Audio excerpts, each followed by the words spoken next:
seeing those cool conditions last for the next few days, but we do have a moisture spike thanks to Tropical Storm Beta. I'll have all those details coming up. Right now on News Channel 6 at 6, as the pandemic continues, a look at what to do to protect yourself from the flu. Also ahead, a Richmond County deputy dies after battling the virus. A look at what's being done to keep our first responders safe. And hot items for thieves these days, catalytic converters. A look at what makes them so valuable. As News Channel 6 at 6 starts now. Live from Television Park, this is WJBF News Channel 6 at 6. Welcome back, everybody. I'm Brad Means. Thanks for staying with us. Jenny is off tonight as coverage you can count on begins with good news on coronavirus cases in our area. An expert at Augusta University says cases there are dropping by about half. Dr. Philip Cool says hospitalizations are down too, but he says that is no reason to let your guard down, especially with flu season approaching. And he says saliva tests, which would replace that one where the swab goes up your nose, are just about ready. I am pleased to announce that starting on the 28th of September, we will be able to provide saliva testing in our drive-up testing location. And we're excited about that. We're excited to be only the third lab in the country to be able to do that. Rutgers University and Yale being the other two.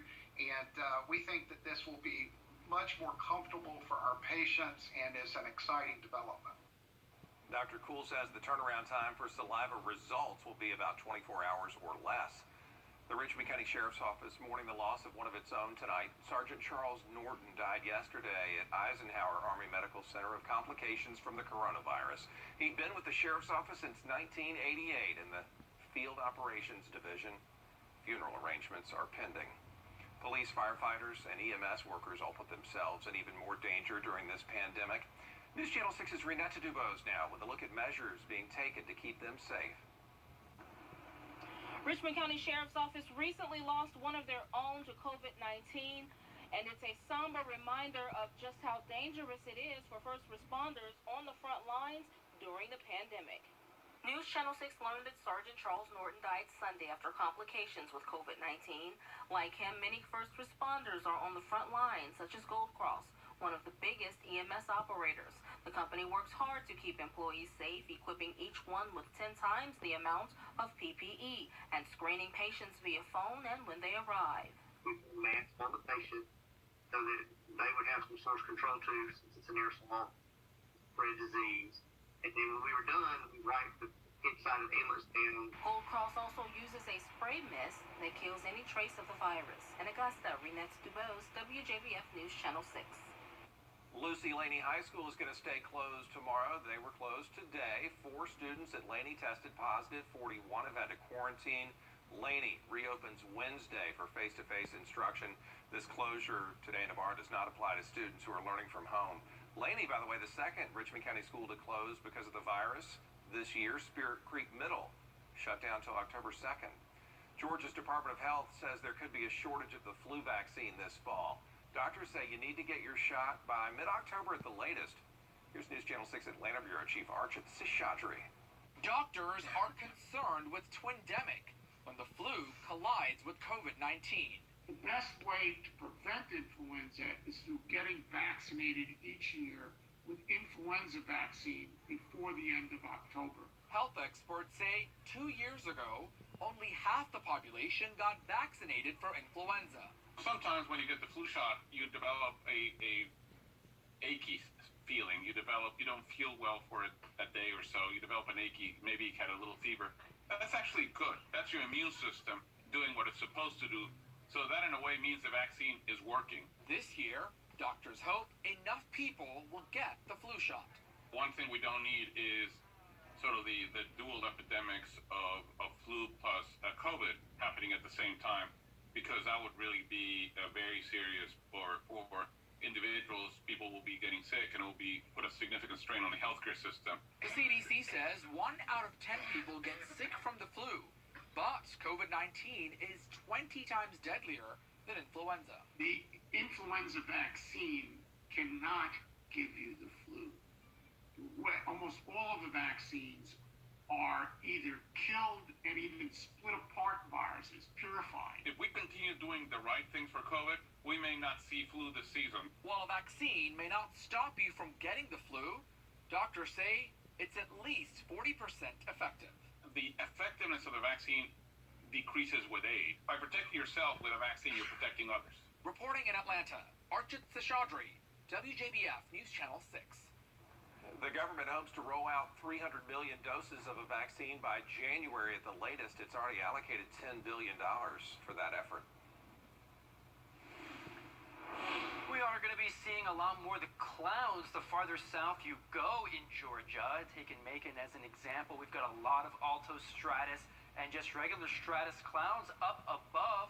Atlanta does have some stratus clouds too, but they're right at that threshold of pretty much half and half.